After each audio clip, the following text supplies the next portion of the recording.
Hello everyone, today we will start section 13 of CPC. Section 13 amak ki dia ase when foreign judgment not conclusive. Ketia eta foreign judgment conclusive nohoy. Eta conclusive or meaning to jonar agot ami janibo lagibo je foreign shobdo to. Foreign court, foreign judgment duita bostu ami agote pai hisu. So foreign court hoise section 2 clause 5 tat ki koise jikhini court outside India ase aru jikhini court or establishment ba continuation to Indian central government or falapura nai hua hekhini hoise amar foreign court aru foreign judgment ase amar section 2 clause 6 ot tat ki koisile judgment of a foreign court e dia judgment khini ke foreign judgment boli koa hoy etia amak yad dise when foreign judgment not conclusive ketia conclusive nohoy video tu bhalke sabo karon yat ami অকল foreign judgement conclusive নহয় বুলি নহয় ইয়াত আমি পাছলৈ section 14 তাৰপিছতে section 44 44a এখিনি একেলগে পঢ়িব লাগিব গতিকে সেকশন 13 হৈছে কনক্লুসিভ মানে হৈছে ফাইনাল গতিকে ফরেন কোর্টে দিয়া জাজমেন্ট বুৰ কনক্লুসিভ বুলিয়ে আমি ভাবিব ইন্ডিয়াত এক্সেপ্ট the following condition এই যে এৰ পৰা এফ লকে কন্ডিশন খিনি দিঠোৱা আছে এইখিনিক এৰি পেলাই যিকোনো ফরেন কোর্টে দিয়া জাজমেন্টক আমি কনক্লুসিভ বুলিয়ে ভাবিম গতিকে এইখিনি যদি কেনেবাকে প্রুফ হৈ যায় তেতিয়া কিন্তু হেতু কনক্লুসিভ নহয় হেতু ফাইনাল বুলি আমি ভাবিব নোৱাৰিম নাও পইণ্ট নম্বৰ 8 আমাৰ কি আছে সব where it has not been pronounced by a court of competent jurisdiction আমি এটা jurisdiction কিমান পাইছিলো territorial যাৰ meaning to হৈছে on the basis of boundary pecuniary means on the basis of money subject matter হেতু হৈছে special courts like income tax tribunal থাকিব election tribunal থাকিব হেবিলা গটিকে যদি ইনকম্পিটেন্ট জুৰিসডিকশনৰ পৰা আহে তেতিয়া কিন্তু হেতু কনক্লুসিভ কি হয় নহয় হেতু কনক্লুসিভ নহয় পইণ্ট নম্বৰ বিট আমি পাইছো মেৰিট অফ দ্য কেস নাও মেৰিট মানে কি যে court has not passed the judgment after considering all the documents evidence giving both the parties equal and adequate time তাৰ পিছতো যদি কোৰ্টে জাজমেন্ট টু পাস নাই কৰা এখিনি সোৱাৰ পিছত ডকুমেন্ট চাইছে ভালকৈ কনসিডাৰ কৰিছে ডকুমেন্টস এভিডেন্স কনসিডাৰ কৰি আছে than equal opportunity equal time দিছে গুটে দুটা পাৰ্টিকে তাৰ পিছতো যদি কোৰ্টে জাজমেন্ট টু পাস নাই কৰা তেতিয়া হেতু আমি মেৰিট বেসিছত লব লাগিব দেন আহিলে আমাৰ নম্বৰ সি আমাৰ কি কৈছে যে যদি ফৰেন জাজমেন্টত ৰং ইন্টাৰনেশনাল ল এপ্লাই হৈ আছিল ধৰক দিব লাগিছিলে এটা বেলেগ ল বা দিলে এটা বেলেগ ল সো যদি foreign জাজমেন্টত wrong international law apply হৈছিল তেতিয়াও হেতু কনক্লুসিভ নহয় বুলি মানা যাব ইভেন আমি এটো চাব পাৰো যে যদি ইন্ডিয়ান ল ফরেন জাজমেন্ট এটাত wrongly apply হৈছে তেতিয়াও কিন্তু সেম দে তেতিয়াও কিন্তু হেতু কনক্লুসিভ বুলি মানা নহব দেন নম্বৰ ডি আমাক কি দিছে যে ন্যাচাৰাল জাস্টিস ৰাইট ন্যাচাৰাল জাস্টিসৰ যদি অপোজ হৈছে দ্যাট মিন্স এক্সাম্পল হিচাপে আমি চাব পাৰো যে আমি পাই যাও যে নো পাৰসন শ্যাল বি কন্ডেমড আনহাৰ্ড তা মানে আপুনি পাৰ্টিটোক হিয়াৰিং কৰাৰ অপৰচুনিটি কে নিদিলে তেতিয়া as for example single person is not punished twice for the same offense যিবিলাক আমি কনস্টিটিউশনাল ল অফ ইন্ডিয়াত আমি পাই আহিছো গতিকে তেনেকুৱা যদি অপোজ টু ন্যাচারাল জাস্টিস হয় তেতিয়াও হেতু কনক্লুসিভ বুলি মনা নহব where it has been obtained by fraud point number e এটা fraud যদি হৈ পেলাই obtain হৈছে তেতিয়াও হেতু কনক্লুসিভ বুলি আমি নামানো then point number f ইয়াত কি কৈছে যে breach of any law in force in India breach of law like two marriage in Hindu law triple talaq in Muslim law or Mohammedan law এনেকুৱা ধৰণৰ যদি breach of law হৈছে তেতিয়াও কিন্তু ইয়াক আমি কনক্লুসিভ বুলি মানা নহব সো ইয়াৰ এই যেটো পইণ্ট হয় এই পইণ্টটো এটো কাৰণে ইম্পৰ্টেন্ট হয় because this point will include two questions whether foreign judgment is conclusive not conclusive দুটাই হ'ব আপোনাৰ আনসাৰ কিন্তু সেমে হ'ব যে foreign judgment টো আমি কনক্লুসিভ বুলি লম যেতিয়ালৈকে এই পইণ্ট নম্বৰ এ ৰ পৰা এফ লৈকে আমাৰ প্ৰুফ নহয় তেতিয়ালৈকে গতিকে পইণ্ট নম্বৰ এ টু এফ আপুনি ভালদৰে লিখিব লাগিব দেন আমি ইয়াত আৰু এটা বস্তু পাই যাম যে presumption as to the foreign judgment যেটো আমাৰ সেকশন 14 ত কৈছে সো যেতিয়া আপুনি এখন ইয়াত কৈছে কি প্ৰিজাম্পশন এজ টু ফৰেন জাজমেন্ট যেতিয়া আপুনি এখন সাৰ্টিফাইড কপি প্ৰডিউস কৰে এখন Indian কোৰ্টত that court will presume that the foreign court passed the judgment accurately and genuinely but a to f jodi proof kore then no presumption will take place tetia to presumption er kono kothai nahibo এতিয়া আমি এই যেটো section হয় এটো সেকশনক আমি relate কৰিম section 86 of Indian evidence act আৰু section 88 of the ভাৰতীয় সাক্ষ্য অধিনিয়ম BSR সেকশন 88 এভিডেন্সৰ 86 সেকশন লগত আমি ৰিলেট কৰিব পাৰিম কাৰণ BSR সেকশন 88 বা এভিডেন্সৰ সেকশন 88 আমাক কি কৈছে যে it allows the court to presume that a document purporting to be certified copy of a foreign court is genuine and accurate if it is certified in a manner recognized by the central government representative in that country গতিকে আমি ইয়াৰ লগত তেনে ধৰণে relate কৰিব পাৰিছো আৰু ইয়াতটো সেমে কৈছে যে যদি এখন সাৰ্টিফাইড কপি আপুনি প্ৰডিউস কৰে এখন ইন্ডিয়ান কোৰ্টত তেতিয়াহলে ইন্ডিয়ান কোৰ্টখনে প্ৰিজিউম কৰি লব যে ফৰেন কোৰ্টে দিয়া হে জাজমেন্টটো একিউৰেট আৰু জেনুইন আছিলে যেতিয়ালৈকে A পৰা F টো প্ৰুভ নহয় তেতিয়ালৈকে যদি A পৰা F টো প্ৰুভ হৈ যায় তেতিয়াহলে হেতু প্ৰিজাম্পশনৰ কথাই নাহিব তাত কোনো প্ৰিজাম্পশন নলবই হেতুৱে হৈছে আমাৰ সেকশন 14 নেক্সট আমি ইয়াত আৰু এটা বস্তু পঢ়িব লাগিব এই যেটো ফৰেন জাজমেন্ট কনক্লুসিভ বুলি কোনতে যেটো আমি টপিক পাই আছো সেকশন 14 সেকশন 13 14 তেতিয়া আমি আৰু দুটা সেকশন ইয়াত ৰিলেট কৰিব লাগিব যি আমাক এক্সিকিউশনৰ কথা কৈছিলে ফৰেন জাজমেন্টৰ হেকিটা হৈছে সেকশন 44 আৰু section 44A of the Indian of the civil procedure code এতিয়া এভিডেন্সৰ কথা মই কোৱা নাই দে এতিয়া সেকশন 44 আৰু 44A অফ CPC আমি পঢ়িম যত আমাক এক্সিকিউশন অফ ফৰেন জাজমেন্টৰ কথাও কৈ থোৱা আছিলে তাত এটা বস্তু আপোনালোকে পাব সেকশনটোত এটো পাব যে এই শব্দটো ৰেচিপ্ৰকেটিং টেৰিটৰি বা ৰেচিপ্ৰকেটিং country So reciprocating country mane hoise amar ekhon official gazette list ase Indian government or so according to that official gazette list of country tat dia ase tat he official gazette khonor mote kisuman list of country amak dia ase ji mutually India help kore ji mutually India help kori ase so that if any foreign court of reciprocating country passes any foreign judgment then in India within 3 years the person having the copy of foreign judgment may execute the decree through respective district court yat ami etue pam je jodi ekhon foreign court reciprocating country ekhon foreign court e ami bele country kotha koa nai reciprocating country ekhon foreign court e jodi এটা foreign judgement pass কৰিছে then ইন্ডিয়াত কি হ'ব 3 বছৰৰ ভিতৰ যাৰ ওচৰ হে কপিখন আছে ফৰেন জাজমেন্টৰ তেও এক্সিকিউট কৰিব পাৰিব এটা ডিক্ৰী থ্ৰু দা ডিস্ট্ৰিক্ট কোৰ্ট বাট তাত এটা কন্ডিশন লাগি থোৱা আছে হে কন্ডিশনটোৱে হৈছে যে that decree must be money decree মানে মানি ৰিলেটেড ডিক্ৰী হ'ব লাগিব কিন্তু তাতো এটা কথা দে যে যদি হে ডিক্ৰীটো মানি ৰিলেটেড নহয় তেতিয়া কি হ'ব তেতিয়া বিং এ জাজ আপুনি কি কৰিব সো যদি হে ডিক্ৰীটো মানি ৰিলেটেড নহয় তেতিয়া কি কৰিব লাগিব যে ডিক্ৰী হোল্ডাৰে first he has to file a fresh suit যিজন ডিক্ৰী হোল্ডাৰ থাকিব তেও এটা আকো নতুনকে তেও ফ্ৰেছ সুট এটা ফাইল কৰিব লাগিব ইন ইন্ডিয়ান কোৰ্ট আৰু সেই কোৰ্টখন ইন্ডিয়ান কোৰ্ট দে ফৰেন কোৰ্ট নহয় ইন্ডিয়ান কোৰ্টত তেও এটা নতুনকৈ সুট ফ্ৰেছ সুট এটা ফাইল কৰিব লাগিব আৰু সেই সুটটোত ফৰেন জাজমেন্টৰ কথাখিনিও লিখি থব লাগিব but first chance is given to the judgment debtor in to raise an issue je clause A to 5 or bhitorot teon jikunu clause uthabo pare aru hei keita conditionot judgment pass hoise tetia final mana nohobo tamane first chance to ako judgment debtor diao hoy je jodi A to F or bhitorot apunar conditions apuni paise je ei keita conditionot judgment pass hoisil tetia ako hetu to conclusive manai nohobo right tar mane ami yat A to ke palu je duita party equal opportunity dia ase judgment debtor ko to dia ase no so BOP mane burden of proof ter upor thakibo jodi teo eko apotti nidie je judgment to enake ekdom thike ase kuno A to F of condition nai then judgment to conclusive mana hobo tetia Indian court e he order to execute korar korai mane he or jitu order ahibo eto jodi conclusive hoy teto Indian court e hetok dhuniya ke execute korai die but that should be money related monot rakhibo hetu money related hobo lagibo so experience of alor pra etu apnake pale je jodi money related nohote ki koribo lagibo hetu apnake gom pai gol aru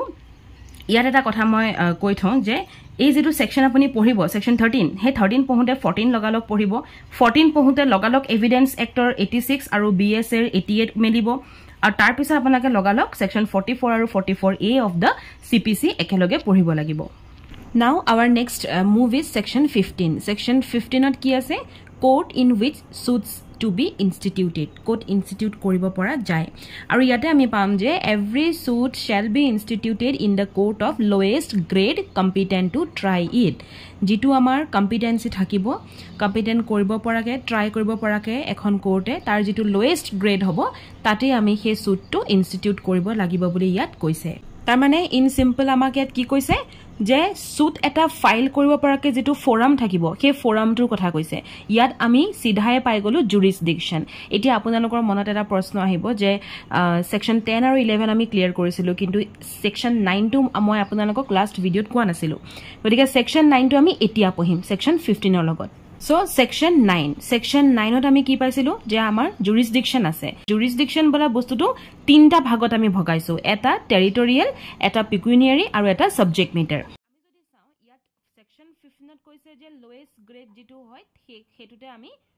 file কৰিব পাৰিম এটা suit আৰু তাৰ আগত আমি জানিব লাগিব আমাৰ jurisdiction খিনি সো jurisdiction বুলি ক'লে প্ৰথমে আহি গল টেৰিটৰিয়েল jurisdiction তাত আমাক এটা জিওগ্ৰাফিক্যাল লিমিট দিয়ে যে এটা এৰিয়া বান্ধি দিয়ে যে এই এৰিয়াটোৰ ভিতৰতে আপুনি এইখন কোৰ্টত এটো ফাইল সুট এটা ফাইল কৰিব পাৰিব ইন কেস এই এৰিয়াটো যদি বাহিৰ হৈ যায় তেতিয়া হলে নহব তেনেকে আমাৰ পেকুনিয়াৰী দিয়ে যেটো মানি ৰিলেটেড হয় আৰু তেনেকে আমাৰ সাবজেক্ট মেটাৰ দিয়ে যেটো সাবজেক্ট মেটাৰ লগত ৰিলেট হৈ আছিল কোনখন কোৰ্ট কেনেকুৱা ধৰণৰ কোৰ্ট হেতু বস্তু এতিয়া সেকশন 9 পঢ়োতে আমি নাও সেকশন 14 সেকশন 15 চালো যে সেকশন 15 ৰ আমাক কি কৈছে যে লোৱেষ্ট যেটো আমাৰ যিখন কোৰ্টৰ হায়াৰকি সেই হায়াৰকিৰ যেটো লোৱেষ্ট গ্ৰেড হয় তোতে আমি সুটটো ফাইল কৰিম as for example যদি মুনসিফ কোৰ্ট বা সিভিল জুনিয়ৰ ডিভিজনৰ কোৰ্ট আছে তেনেকুৱা যদি আমি দেখো যে তাত কম্পিটেন্ট হৈ আছে এটা সুট ট্ৰাই কৰিব পৰাকে তেতিয়ালা আমি তাতে কৰিম এতিয়া কম্পিটেন্ট বুলি ক'বলৈ গলে আমি কম্পিটেন্টটো কেনেকৈ গম পাম যে সেই কোৰ্টখন কম্পিটেন্ট হয় নে নহয় ফাৰ্স্ট আমি পেকুনিয়াৰী জুৰিসডিকশন চাম যে monetary value of the suit কিমান দেন আমি টেৰিটৰিয়েল জুৰিসডিকশন পৰিছেনে নাই হেতু চাম দেন আমি চাম যে সেই ডিসপিউটটো কেনেকুৱা ধৰণৰ টাইপৰ গতিকে সাবজেক্ট মেটাৰ জুৰিসডিকশন বুলি ক'লে আমি ডিসপিউটটো কি টাইপৰ হেতু চাব লাগিব যদি আপোনাৰ ধৰক মানি ৰিলেটেড হয় কোনখন কোৰ্টত হ'ব তেনেকৈ ধৰ আমি চাব লাগিব সো ম্যান্ডেটৰী প্ৰভিজন ইয়াত থাকিব যে এই বস্তুখিনি যিখিনি হয় এখিনি ডিসক্ৰিপশনেই নহয় this is mandatory competency of the court to আমাৰ ম্যান্ডেটৰী হয় না এজ ফৰ এক্সাম্পল এটা সুট যদি ধৰক 1 লাখ টকাৰ ভ্যালু 1 লাখ টকাৰ যদি ফাইল হৈছে তেতিয়া হলে হেখন সিভিল জাজ জুনিয়ৰ ডিভিজনত হ'ব যদি হে কোৰ্টখনৰ জুৰিসডিকশন কাৰণ জুৰিসডিকশনটো কিমান আছে 2 লাখ লৈকে আছে তেনেকুৱা ধৰণৰ হেতু মানে ভাগ কৰা যায় এতিয়া আমি ইয়াত এটা বস্তু পাই যাম যে সেকশন 15 পঢ়োতে লগালগ আমি সেকশন 15, 16, 20 এই তিনটা একেলগে পঢ়িম যেতিয়া সেকশন 9 টু সো ফাৰ্স্ট মই বেয়াৰ এক্টৰ সেকশন 15 কলো 15 ৰ লগে আমি সেকশন 9 টুলে ঘুৰি গলো যত আমাক জুৰিসডিকশন খিনি কথা কৈছিলে আৰু সেকশন 9 পঢ়োতে আমি লগালগ টেৰিটৰিয়েল যেতিয়া পঢ়ি আছিলো টেৰিটৰিয়েল জুৰিসডিকশনৰ পাৰ্ট টু পঢ়ি থাকোতে যত আমাক জিওগ্ৰাফিক্যাল এৰিয়া বান্ধি দিছিলে তেতিয়া আমি লগালগ সেকশন 15, 16 আৰু 20 এই তিনটা সেকশন একেলগে পঢ়িব লাগিব সেকশন 15 ত আমাক কি কৈছিলে যে জুৰিসডিকশনটো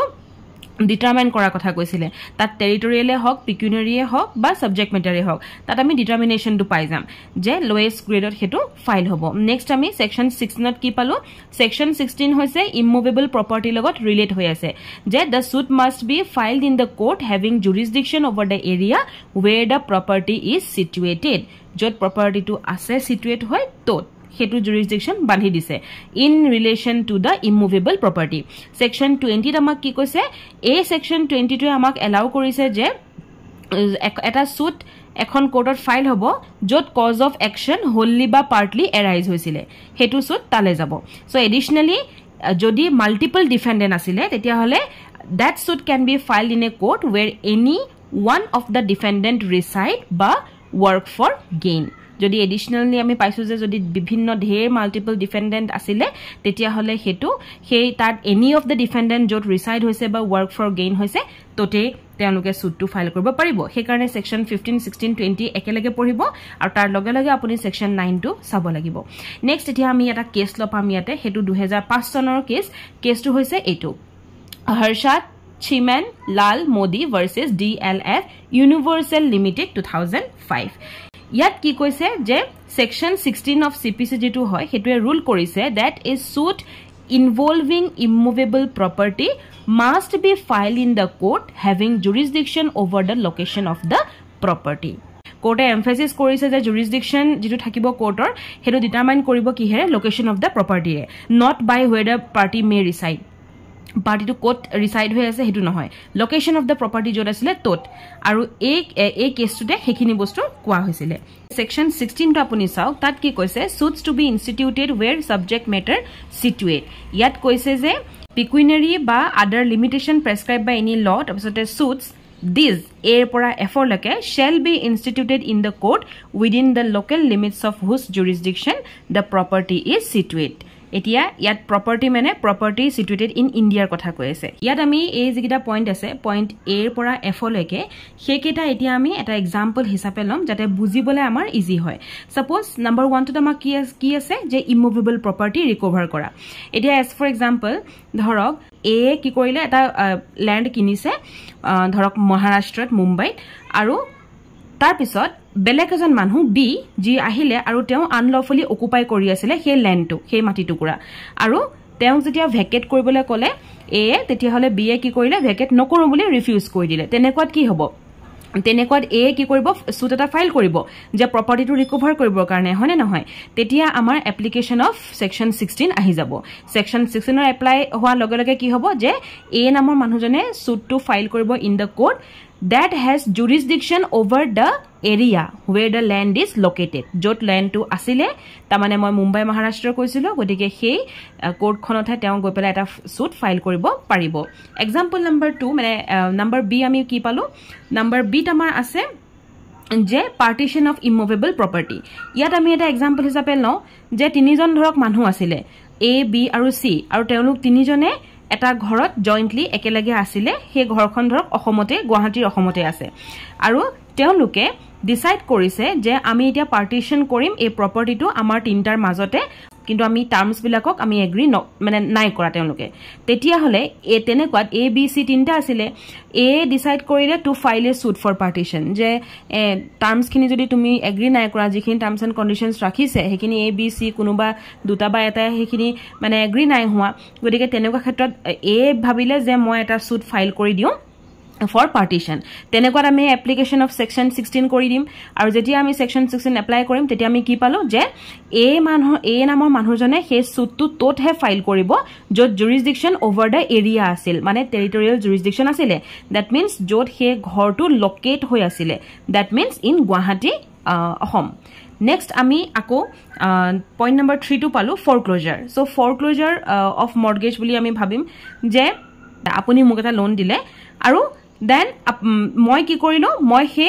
মৰ্টগেজ প্ৰপাৰ্টিটো মই মৰ্টগেজত ৰাখি দিলো ঠিক আছে as security and then প্ৰপাৰ্টিটো মই মৰ্টগেজত ৰখাৰ পিছত মই ডিফল্ট হৈ গলো অন দা লোন কিবা কাৰণত মই লোনটো চুকাব পৰা নাই সো মই ডিফল্ট হৈ গলো এতিয়া আপুনি কি কৰিব So you want to foreclose the mortgage, right? Apuni mortgage to foreclose koribo bisaribo aru property to apuni sell koribo bisaribo to recover the money. Jata apuni money to pai jay. Etia yat ami application of section 16 dhalibo paro. Tenekwat ki hobo je apuni eta suit loi hibo ekhon courtole jot jurisdiction ase over that area jot mortgage property to located hoy asile jot mortgage lua property to jitu property mortgage disile hey property to jate locate hoy asile hey jega to kurat hey jitu jurisdiction poribo this is also on based on territorial jurisdiction next ami point number 4 ami deed pai golo compensation for wrong to immovable property eta moi a mur eta factory asile kiba karon moi chemical release koisilu factory tour aru tetia usorar jitu kahor property asile b তেওঁৰ property কি হল neighbouring property damage হৈ গল নাও এতিয়া হে মানুহজনে B নামৰ মানুহজনে কি কৰিব ফাইল এটা কৰিব সুট এটা ফাইল কৰিব কিহৰ কাৰণে কম্পেনসেশনৰ কাৰণে for the damage cause to his own property 16 section 16 apply হোৱাৰ লগে লগে তেওঁ কোড ফাইল কৰিব তেওঁ ফাইল তোত কৰিব যত হে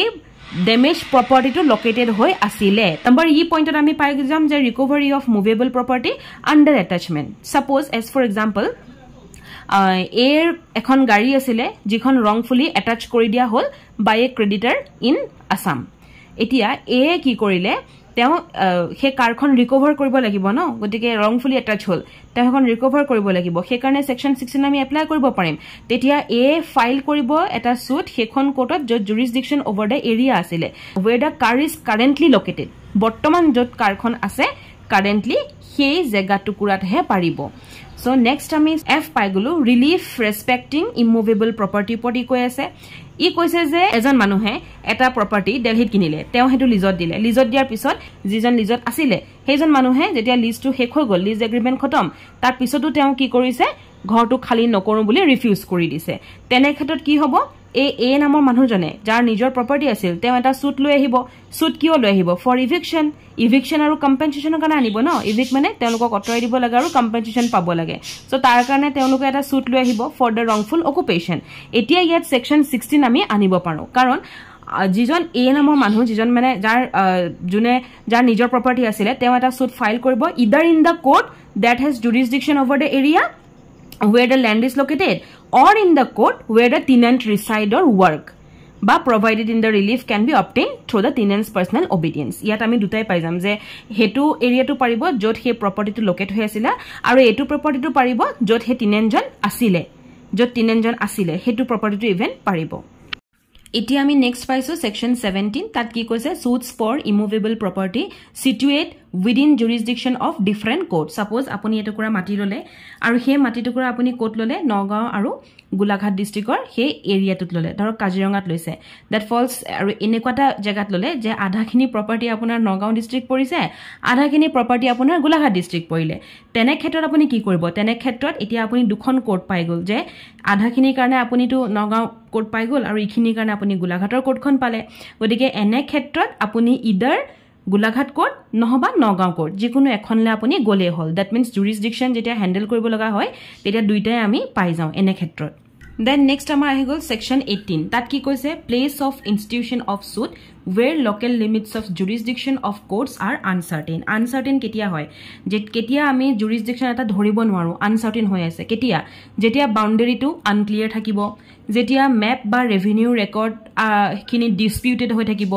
বা যেতিয়া jurisdiction of local court খিনি overlap কৰে বা ambiguous হয় ইটো হিটোৰ লগত আমি গম পোৱা নাই তেতিয়া তেনে ক্ষেত্ৰত আমাৰ jurisdiction টো কি হয় unclear jurisdiction হয়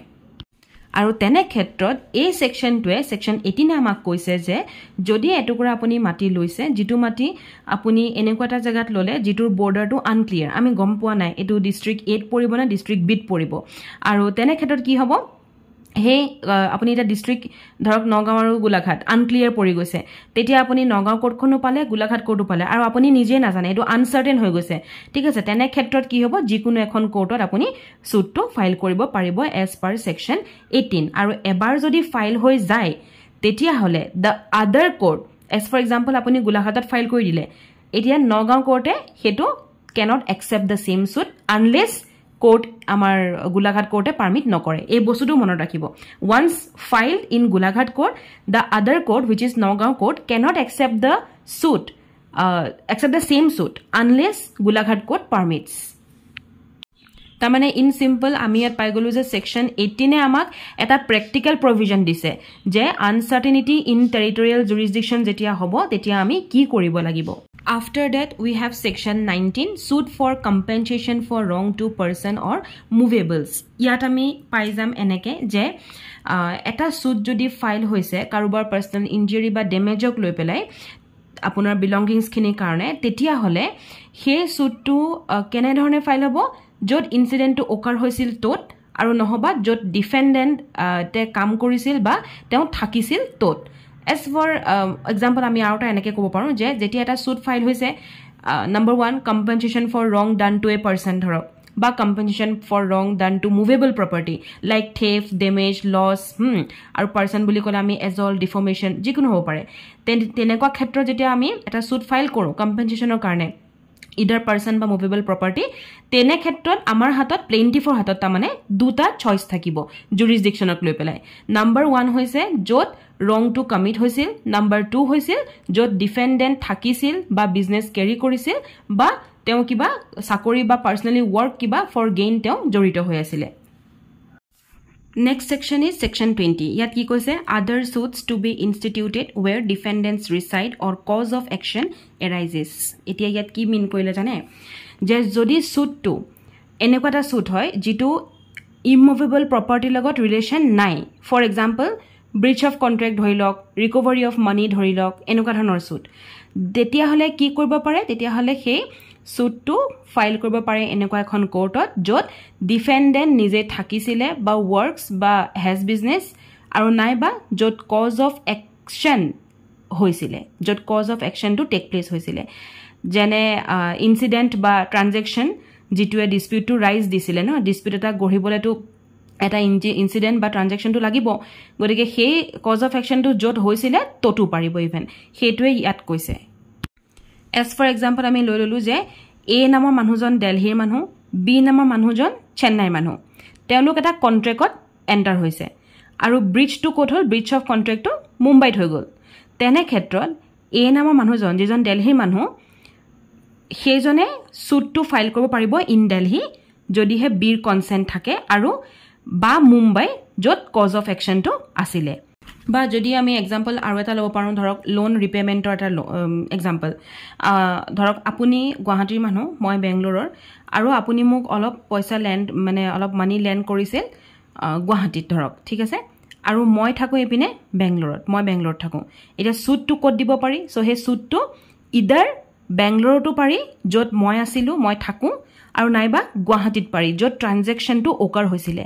য'ত ট্ৰানজেকশনটো অকাৰ হৈছিলে সেইকাৰণে আমি ইয়াত আনিছো কজ অফ একশন এখিনিতে এটা বস্তু মনত ৰাখিব লগা যে সেই যেটো কজ অফ একশন আছিলে হেতু ফুললি অৰ পাৰ্টলি যিকোনো এটা হলেই হল next section is section number 21 section 21 এ আমাক দি আছে অবজেকশন টু jurisdiction now ইয়াত কি কৈ আছে ই ডাইৰেক্টলি ডিল কৰি আছে objection two jurisdiction very very important point আৰু ইয়াত কৈ আছে যে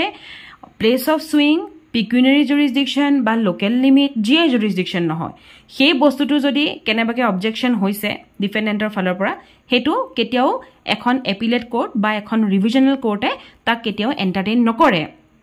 যেতিয়া লেকে সেই একেটা অবজেকশনে যদি ৰেজ নহৈছিল ইন দা ট্ৰায়াল কোৰ্ট যিখন একদম আৰ্লিয়েষ্ট পসিবল অপৰচুনিটি যেতিয়া এখন ট্ৰায়াল কোৰ্টত যদি তেওঁলোকে ৰেজ কৰা নাই তেতিয়ালে সেইখন আকৌ আহি পেলাই এপিলেট বা ৰিভিজনাল কোৰ্টে কেতিয়াও হেতু এন্টাৰটেইন নকৰে লগতে ইয়াত এটা এক্সেপশন হিচাপে দিয়া আছে যে কনসিকুৱেন্ট ফেইলাৰ অফ জাস্টিস যদি ন্যায় দিয়াত বাৰেপতি ফেইলাৰ হৈছে তেতিয়া হলে কিন্তু সেই সুটটো ৰিভিজনাল বা এপিলেট কোৰ্টে এন্টাৰটেইন কৰিব ইয়াক আমি এটা এক্সাম্পল হিচাপে বুজিলম এজন প্লেইন্টিফে এটা এখন সিভিল কোৰ্টত এটা সুট ফাইল কৰিলে কৰাৰ পিছত একৰ্ডিং টু দ্য ডিফেন্ডেন্টৰ মতে এটো যে ই প্ৰপাৰ জুৰিসডিকশনত নাই নথকাৰ কাৰণে কি কৰিলে ডিফেন্ডেন্টে হেতু অবজেকশন তেতিয়াই দি দিলে আৰ্লিয়েষ্ট পসিবল অপৰচুনিটি যেতিয়া দি দিলে ট্ৰায়াল কোৰ্টত তেতিয়া তাৰ মানে ট্ৰায়াল কোৰ্টখনত যেতিয়া অবজেকশন টু ৰেজ হল ডিফেন্ডেন্টে যেতিয়া এটো ৰেজ কৰিলে যে এটো মই বিফৰ ইস্যু আৰু মানে ইস্যুছখিনি ফ্ৰেম হোৱাৰ আগতে এটো মই জনাই দিছো যে এখন কোৰ্টত এই বস্তুটো এই সুটটো নপৰিব আৰু কোৰ্টে এগ্ৰি কৰে যে সেই কেছটো ৰং কোৰ্টত ৰেজিষ্টাৰ হৈ গল তেতিয়া হলে ট্ৰায়াল কোৰ্টখনে কি কৰিব ৰিটাৰ্ণ কৰি দিব প্লেইনটো আৰু for presentation to the proper court যে ভাই এটো কেছ আমি নলও এই সুটখন তোমালকে লৈ যোৱা প্ৰপাৰ কোৰ্টলে আৰু যদি এপিলেট কোৰ্টে হেতু বস্তু দেখে যে trial court was wrong to allow that case to proceed it can also order a return of the plaint to the correct court that's it আকৌ আমি আৰু এটা বস্তু চাও যে অবজেকশন যদি আগতেকে ৰেজ নহয় তেতি কি হ'ব এটা ফাৰ্স্ট আমি কলো অবজেকশন যদি আগতেকে ৰেজ হৈছে তেতিয়া হলে হেতু সুট ট্ৰায়াল কোৰ্টে ৰিটাৰ্ণ কৰি দিব হয়নে নহয় প্ৰপাৰ কোৰ্টলে পঠিয়াই দিব আৰু যদি এপিলেট কোৰ্টে বিচাৰি পায় যে trial court was wrong to allow da cash to প্ৰসিড trial কোৰ্টে ৰং আছিলে তেতিয়া হলে it can also order a return of the plaint to the correct court আৰু নেক্সট আমি পাই গলো যে সিনিয়ৰ নাম্বাৰ 2 যে অবজেকশন কেতিয়া যদি ৰেজ নহৈছিল যদি আৰ্লি ৰেজ নহৈছিল অবজেকশন তেতিয়া কি হ'ব যেনে ধৰক যদি ডিফেন্ডেন্ট জনে ফেইল হল to raise that territorial objection territorial jurisdiction objection in the trial court যেতিয়া আৰ্লিয়েষ্ট অপৰচুনিটি পাইছিল ট্ৰায়াল কোৰ্টত তেতিয়া তেওঁ নিদিলে এতিয়া এপিলেট কোৰ্টত আহি পেলাই কৈছে হি এই কথাটো ৰেজ কৰিছে যে ভাই এটুটো টেৰিটৰিয়েল জুৰিসডিকশন নপৰিছিলে এটো এখন কোৰ্টত হ'ব নালাগিছিলে ট্ৰায়াল কোৰ্টৰ কথা কৈছে তেতিয়া এপিলেট কোৰ্টে কি কৰিব it will not entertain such objection এটোৱে সেই অবজেকশনটো নুশুনিব ট্ৰায়াল কোৰ্টৰ যদি ডিসিশন আছিল হে ডিসিশনটো কিন্তু ফেয়াৰ এন্ড জাস্ট হয় যদিও ৰং কোৰ্টত ৰেজিষ্টাৰ হৈছিল but decision was fair and justice so হেতু কাৰণে আমাৰ যিখন এপিলেট কোৰ্ট হ'ব এপিলেট কোৰ্টে সেই বস্তুটো এনজয় মানে এন্টাৰটেইন নকৰে আৰু ইভেন এটো ৱেভো হয় ৱেভ ইন দা সেন্স যে যদি ট্ৰায়াল কোৰ্টৰ হে আৰ্লিয়েষ্ট পসিবল আৰ্লিয়েষ্ট অপৰচুনিটি থাকুতে যদি ডিফেন্ডেন্টে ট্ৰায়াল কোৰ্টে কথাটো নকলেও তথাপিতো কিন্তু এপিলেট কোৰ্টে হেতু ইন্টাৰফেয়াৰ নকৰেগে যে তাতে কিয় নুলালা ইয়াতে কিয় এটো ইন্টাৰফেয়াৰ নকৰে সিম্পল কথা হি এন্টাৰটেইন নকৰে ইয়াত কিও বেছি ইন্টারেস্টিং সেকশন 21 ক্লজে ইয়াত কি কৈছে যে যদি সেম পার্টি আৰু সেম টাইটেল এটা সুট ফাইল হৈছিলে সুটটো ডিগ্ৰী পাস হৈ গল প্ৰথম কোডখনত সেই কোডখন পাস হোৱাৰ পিছত যদি এনেকুৱা হয় যে ইয়াতটো প্ৰপাৰ জুৰিসডিকশন নাছিলে জুৰিসডিকশন লেক হৈ আছিল তেনে ক্ষেত্ৰত কি হ'ব তেনে ক্ষেত্ৰত এটোৱে হ'ব যে এনেকুৱা ক্ষেত্ৰত আপুনি ৰিলিটিগেট কৰিব নোৱাৰে একেটা কেছকে আপুনি ডিফাৰেন্ট কোৰ্টত আকৌ লৈ যাব নোৱাৰে after a decree has been passed in the first suit that means it prevents parties from relitigating in a case in a different court after a decree has been passed in the first suit simply etur karone because they believe the first court lacked proper jurisdiction jodi tahati etu believe koi loise je proper jurisdiction lack hoy asile আৰু decree এপিনে pass হৈ গল former সুটটোত তেতিয়া হলে একটা বস্তুকে relitigate কৰিব নোৱাৰে same title আৰু সেম পাৰ্টি মাজত litigating under the same title as for example ধৰক দুজন মানুহ আছিল যিজন প্ৰপাৰ্টি এটা ডিসপিউটত এংগেজ হৈ আছিল এতিয়া যিজন এ নামৰ মানুহ তেওঁ ইনিশিয়ালি ফাইল কৰিলে এটা সুট এখন কোৰ্টত আৰু পিছত তেওঁ মানে যেতিয়া তেওঁ পিছত গম পালে যে এটো লেক অফ জুৰিসডিকশন আছিল টেৰিটৰিয়েল জুৰিসডিকশন লেক হৈ আছিল তেতিয়া হলে কোৰ্টে কেছটো শুনিলে আৰু ইভেন ডিক্ৰীটো পাসো কৰিলে আৰু তেওঁ ফেভাৰতে কৰিলে ডিক্ৰীটো পাস তেতিয়া আকৌ যেটো বি নামৰ মানুহ তেওঁ ৰেজো নকৰিলে একো অবজেকশন ঠিক আছে এ নামৰ মানুহজনে কোৰ্টত কেছটো ফাইল কৰিলে কেছটো চলি মেলি গৈ পেলাই ইভেন কেছটোৰ ডিক্ৰীও উলাই গল আৰু বি নামৰ মানুহজনে অবজেকশনটো প্ৰথমতে ফাইল মানে একো নকলে অবজেকশন নকৰিলে তেওঁ প্লেস অফ সুইংক লৈ পেলাই তেতিয়া হলে এই যেটো গুছি গল অলৰেডি ডিক্ৰী পাস হৈ গল হে একেটাকে বস্তু লৈ পেলাই আকৌ তা মানে ৰিলিটিগেট নহয়গে হেতুৱে ইয়াত কৈছে in simpler terms if a court has already decided a case between two same people and one of them later tries to file a new case in the different court just to challenge the first court jurisdiction then section 21 clause A steps in to say that not allowed it is not allowed next amar he gol section 22 আৰু 24 আমি actually একেলগে পঢ়িব লাগিছিলে but মাজত 23 টো থাকি গল হে কাৰণে মই হেতু এৰি থৈ না যাও so section 22 আমাক কি কৈছে যে power to transfer suit which may be instituted in more than one court এতিয়া আমি জেনাৰেলি যদি গ্ৰেড 3 এক্সামিনেশনৰ কাৰণে পঢ়িলতেন সিম্পল ফৰ্মত পঢ়িলতেন but এতিয়া যেহেতু আপোনালোকে গ্ৰেড 1 ৰ বাবে পঢ়ি আছে গটিকে আৰু হেতু কাৰণে আমি অলপ বস্তুটো কমপ্লেক্সিটি টানিব লাগিব এজ ফৰ এক্সাম্পল প্ৰথম কথা হৈছে যে কোনে এপ্লাই কৰিব এই যেটো power to transfer suit which may be instituted in more than one court এখন কোৰ্টতকে বেছি কোৰ্টতো যদি ইনস্টিটিউট হৈ আছে সুটটো তেতিয়ালে হেতু ট্ৰান্সফাৰ কৰিবৰ কাৰণে কোনে এপ্লাই কৰিব এপ্লাই কোনে কৰিব অনলি দা ডিফেন্ডেন্ট অকল ডিফেন্ডেন্টে এপ্লাই কৰিব পাৰিব এটা কেতিয়া এপ্লাই কৰিব পাৰিব হেতু ইম্পৰ্টেন্ট কথা সো যেতিয়া আপোনালোকে দেখিছে যে এগৰাকী জাজে কেতিয়া হেতু বস্তু চাই হেতু এপ্লাই তেতিয়া কৰিব পাৰিব যে at the earliest possible opportunity and before the settlement of issue is settlement of issue আগত আৰু নহলে একদম earliest possible opportunity তে এপ্লাই কৰিব পাৰিব এটা কি গ্ৰাউণ্ডত ই ট্ৰান্সফাৰ হয় জানেনে ফাৰ্স্ট হৈ যেটো কনভেনিয়েন্সৰ কাৰণে দেন এন্ড অফ জাস্টিসৰ কাৰণে আৰু প্ৰিজুডাইজ টু এভয়েড কৰিবৰ কাৰণে এই বস্তুটো ট্ৰান্সফাৰ হ'ব যাতে দুধুমুধত নাথাকে বস্তুটো আৰু এই এপ্লিকেশনখন আমি কাক দিব লাগিব কোনখন কোৰ্টত দিব লাগিব যেহেতু দুখন কোৰ্ট আছিল ন তো কোনখন কোৰ্টত দিব লাগিব to the court in which the suit is instituted which then refer to the high court under section 24 for final decision সেই কাৰণে মই কৈছিলো যে section 22 লগত আমি 24 টো একেলগে চাব লাগিব এতিয়া আমি এই সেকশনটো এতিয়া আমাৰ ইয়াত আহি যাব যে দুটা জুৰিসডিকশন মানেনো কি হ'ব সো sometimes কি হয় more than one courtত আমাৰ জুৰিসডিকশন পৰে ফৰ এক্সাম্পল যেতিয়া cause of action to partly এটুকুৰা জাগাত হৈছে আৰু পাৰ্টলি আন এটুকুৰা জাগাত হৈছে তেনে ক্ষেত্ৰত আমাৰ মোৰ দেন ওৱান জুৰিসডিকশন আমাৰ পৰি যায়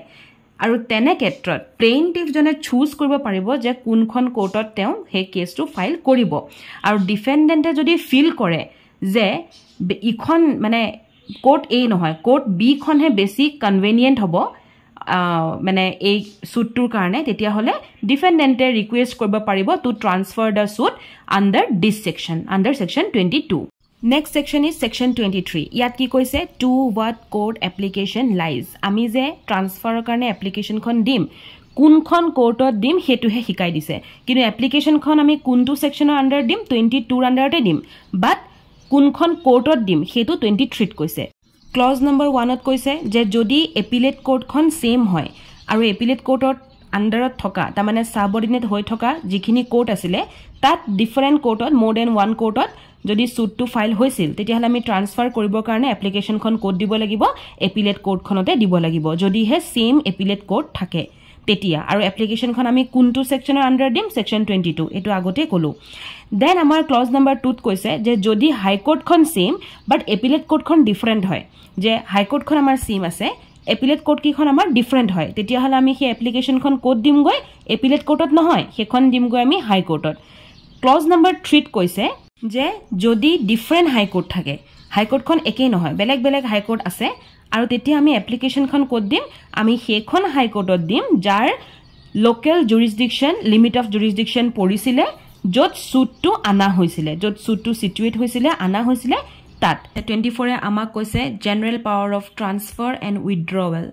24 এ অকল হাই কোৰ্ট আৰু ডিস্ট্ৰিক্ট কোৰ্টকে হে পাৱাৰটো দিছে টু ট্ৰান্সফাৰ a suit বা withdrawal of any suit appeal বা other proceeding at any stage of the case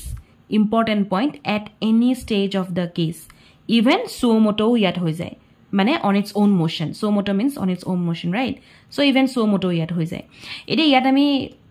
ami ki palu je yat authority to apunar belek court ot nai only high court and district court yat kono supreme court or kotha nahe aru yat ami ki palu je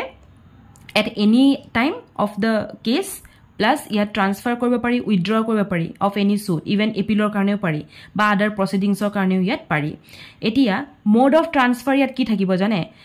first hose party application khon party jodi application die tetia aru next ami mode to ki palu je suo moto court or own motion ot ami parim